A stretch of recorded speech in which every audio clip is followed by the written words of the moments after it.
So, very good morning to everybody, and once again, a very warm welcome to our Business Spotlight interviews. My name is Ron Maycock. I'm the owner of Action Coach Castleford and Business Performance UK, and I'm delighted this morning to be joined by Josh Dyas. That's I correct. knew I was going to get somewhere close, but Dyas, who is the Director of CBSMS. So, very good morning to you, Josh. Morning, very morning. So what we're going to be doing is hearing a lot more from Josh in just a few moments. Before we do that, though, just really wanted to explain what the purpose of these interviews actually are. So we're surrounded by some amazing businesses in our region, and they've each got their own stories. And these interviews help us really share those journeys, showcase their achievements, and ultimately maximize their exposure, all in the name of abundance. So the more people that can get to hear about CBSMS, the better, as far as I'm concerned. So, and that information is then shared throughout the UK, but also with some businesses, it does go international as well, if that is appropriate. So, without further ado, I'm going to hand over to Josh. Josh, tell me a little bit more about CBSMS. Yeah, well, we started last year as a business. We're a switchgear manufacturer, not a switchgear manufacturer, but we're a circuit breaker maintenance supplier. So we attend different companies around the country, mainly in the manufacturing industry, mainly hospitals, and we maintain their LV switchgear, so low voltage switchgear and circuit breakers. Many of these circuit breakers are obsolete breakers that are no longer. Okay. In layman's terms, what would these control? What are they breaking or whatever? Yeah, so circuit breakers, anything to do with, it's a protected device on an electrical circuit. Yeah. So you imagine your fuse board at home. It's that but on an industrial scale. Okay, excellent. Yeah, it's a lot bigger units. But we like to support different businesses from the small circuit breakers all the way up to the legacy breakers that are, obsolete.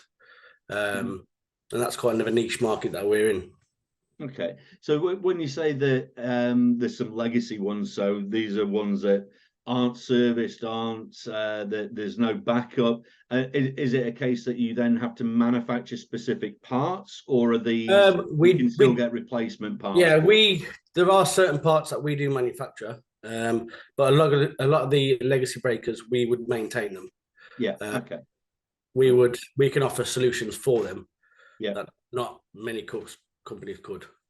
So do you replace in-house people, or this is a specialist area of circuit breakers and LV kind of things? I would say it's a specialist area, yeah.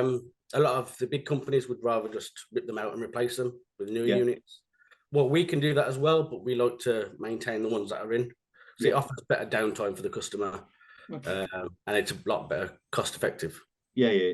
So are you working within planned maintenance and actually doing service, or is it just repair? We do a lot of planned maintenance. Most of our work's planned maintenance, but we do also do reactive maintenance as well. Yeah. So where we go on breakdowns and stuff like that. And I suppose for my understanding, how robust are these things? So when you're doing a service-based agreement, is it once a year? Is it a couple of times a year? It depends. Depends what it's for. Certain companies like it doing once a year. Yeah. Just for reinsurance, but then there's other companies that would say every 5 years. Yeah. Okay.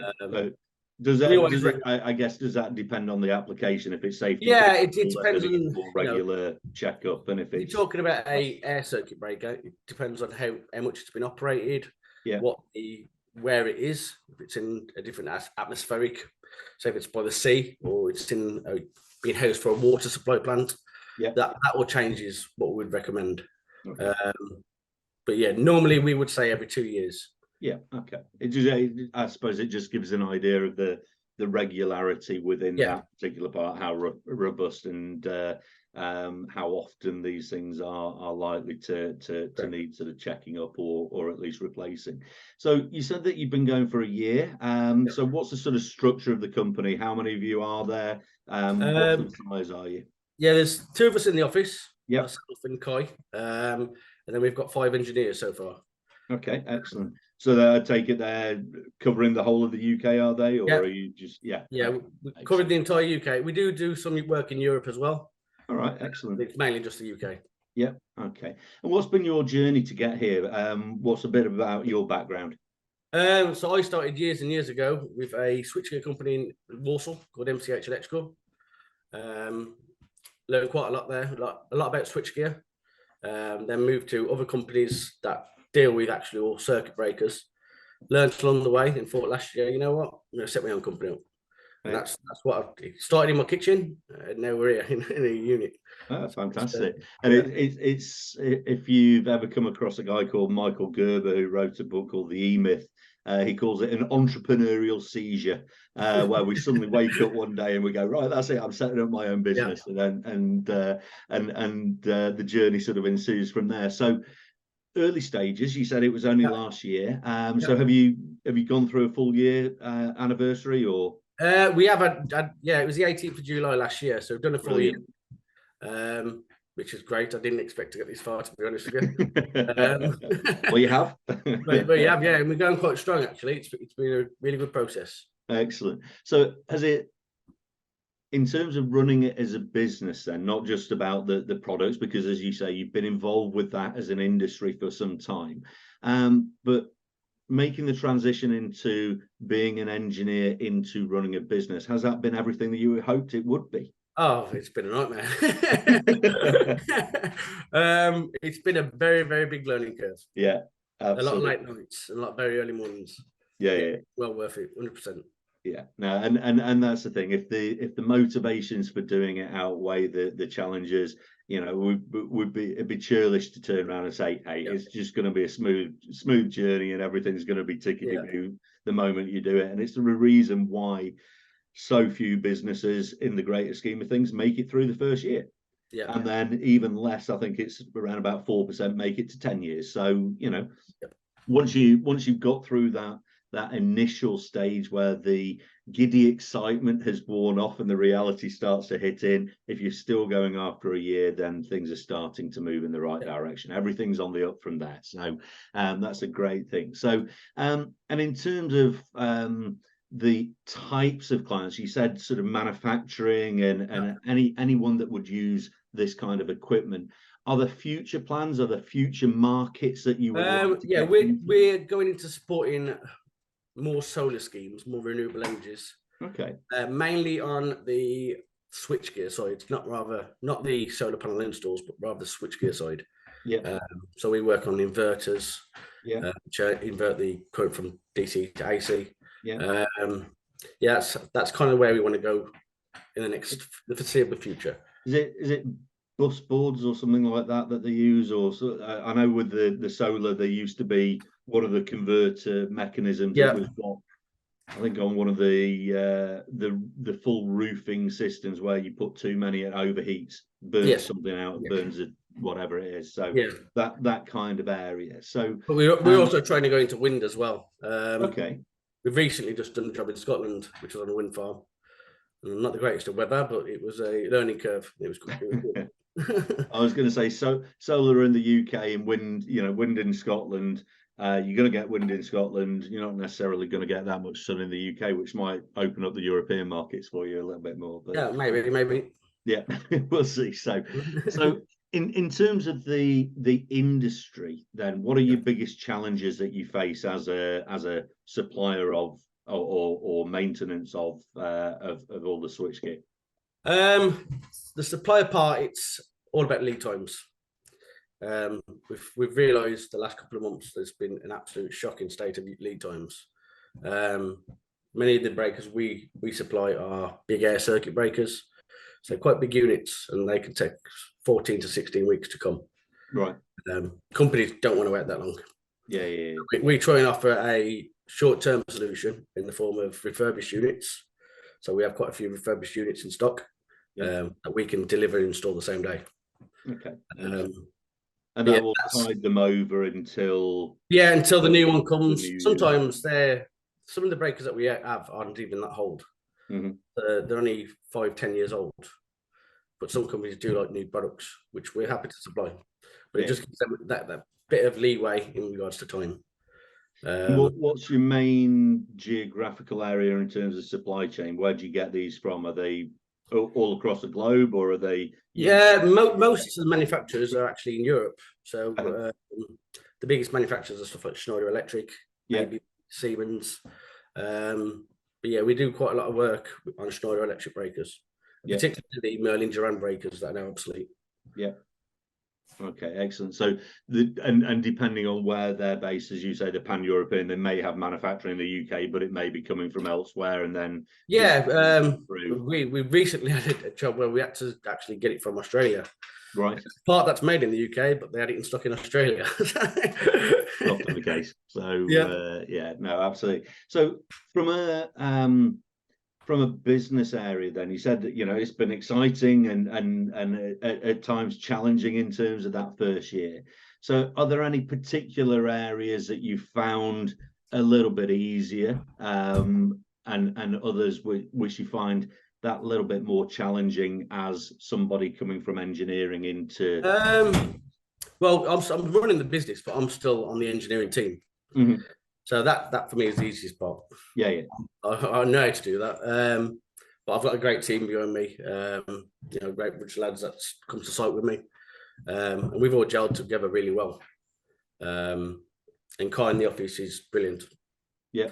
So that's the one thing that's really good for me, my team. Yeah. Without that, I couldn't have done this. Not a chance. Yeah. But yeah, I don't know really. I think I expected it to be a lot worse than it was. Mm-hmm. I expected, the first couple of months I was up, long hours, really, really long hours, learning all about accounting, about invoicing, and I knew none of this. Yeah. And now I know quite a lot, and I think I've still got lots to learn, don't get me wrong, but yeah, the site work's probably the easiest thing for me. Because I'm the one most experienced in my team. So is that moving out of the comfort zone, I guess, of doing what you know and what you're good at, and the reasons why you set this?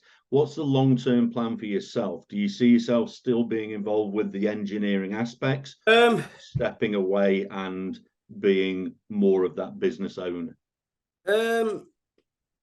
I do see myself stepping away, but I want to get everyone trained, so they're all competent. We're in a very niche market, where you can't really learn what we do in a college. You can learn electrics and you can become a qualified electrician, but we're quite a niche market where you've got to learn the old circuit breakers. You know their work. So I see me being on the engineering team for a good couple of years yet. Mm-hmm. But it probably will end up me being in the office and more managing the jobs rather than being on them. And what's the long-term aspiration? How big can this go, and how big's the market that you potentially can tap into? The market's huge. I mean, not a lot of companies understand that they need to get maintenance on breakers and their panels. We do a lot with a reactive maintenance, like I said before, where they'll wait till it's blown and then they'll panic because they can't get it fixed in time, and they've got to shut down.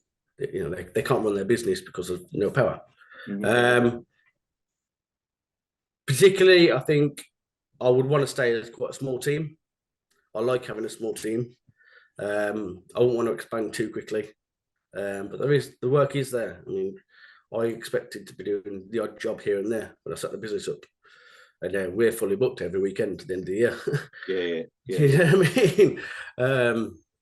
But yeah, we've done quite a lot of jobs, and it surprises me that we could get this much work that soon. So just picking up on you're fully booked through every weekend till the end of the year kind of thing. Are you fully booked through the week, or do most we do quite a lot? People are wanting you to come in? We have got quite a few for the next 4 weeks. We're fully booked. And we've got some bookings for the next year where it's planned maintenance. But we always try and keep a team on standby, because we do get phone calls randomly, 8 o'clock at night, 2 o'clock in the morning. Can you come to site? We've got a problem. We always try and keep a team of 2, because we don't send people to sites alone. We don't do no lone working, just for the health and safety point of it. We're working on electrics. So we try to always keep a team of 2 on standby just in case anything happens. And we can be most places in the country within 6 hours. Right. So your engineers, are they, although they're covering the UK, are they all based locally in Yorkshire? Or are they... they're all based in Yorkshire. They're all based around by our head office, but they will work Yeah, they'll go wherever it needs. Yeah. Yeah, I mean, could there be a need down the line to create regional hubs of engineers, or do you think that the control still needs to be just from one main area? But for now, I think the control just needs to be from our one base. All of our stocks here, all of our resources are here. We have to take quite a lot of test equipment for different jobs. So this is easily locatable for us to get the required parts that we need. Yeah. The bit away from the sort of the service and the maintenance side of things, when you said that you manufacture some stuff, is this circuit building that you're basically doing, or? No, so we've currently started building little adaptation kits for certain makers, so the parts that you can't get. Yeah, we actually have those kits. We make those kits, and we use charging motors. What a charging motor does is basically just charge the breaker so it's ready to close. Yeah. So close is on. We've made an adaptation kit so we can charge an old motor that you can no longer get, and that'll work in a Merlin Drive Master Pack 10. Yeah. Which was obviously, I think it was 2008. Yeah. You can still supply those parts. Right, excellent. And there's a lot of them in the UK. I was going to say, so it actually contributes to it being a bit more of a circular economy rather than just going, hey, look, that's gone. When it goes, it goes. You must buy a new one.